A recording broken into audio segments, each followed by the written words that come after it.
For this work, I visited the University Museum of Contemporary Art in Mexico City. I traveled with my dad who comes to visit me, and then we meet with other two close friends that live there. I chose Ai Weiwei exhibitions because I have heard about him and I was interested in his work, and no regrets. That Saturday, the entrance was free, so I have no ticket. We entered directly to Ai Weiwei's exhibition. The first thing you see when you enter is a huge structure made of wood that covers a great part of the place. Without reading the reference card, you can see that has Chinese style at first sight. This is the Wang family ancestral hall, a wooden temple of the Ming dynasty that records the destruction of Chinese cultural heritage under the violence of the revolution, the loss of traditional rural society, and the commercialization of antiquities. There were 3 pictures of the original place. In the first one, the structure is still standing but ruins. The second shows all the material that is wood which builds the structure.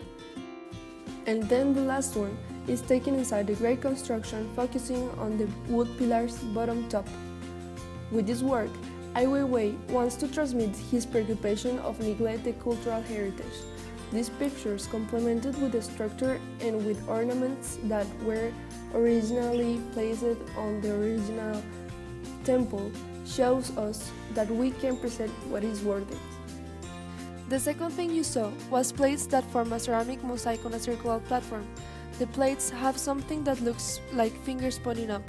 At first sight you don't know what is it, but with the explanation of the guide we learned that it was made of the teapot handles found in the temple. And this is a call to action to establish politics that protect the cultural heritage of the countries.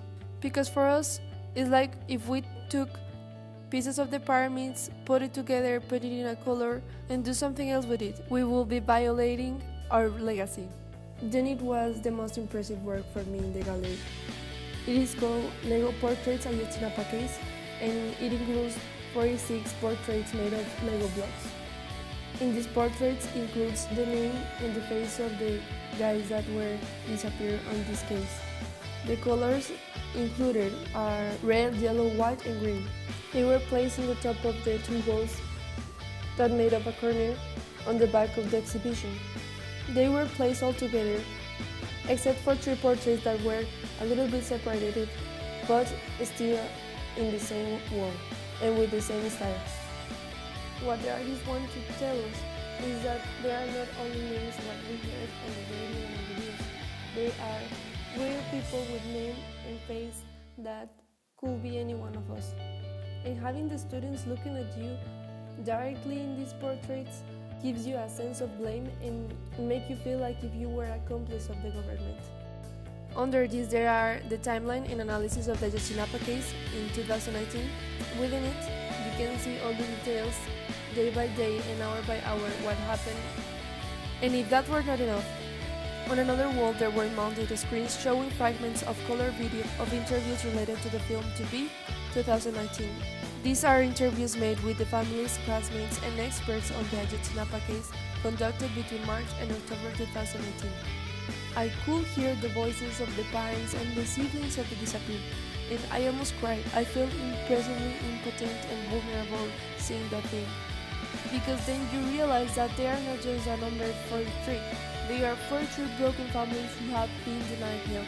It is a wound that should hurt the whole country and the whole world. In addition, there were 2 tables full of books about the Ayotzinapa case that you can sit on and read it. This was my experience touring the large room with white walls and large spaces of the Muac. I am full of desire to get more involved about what happens in my country and try to do something about it.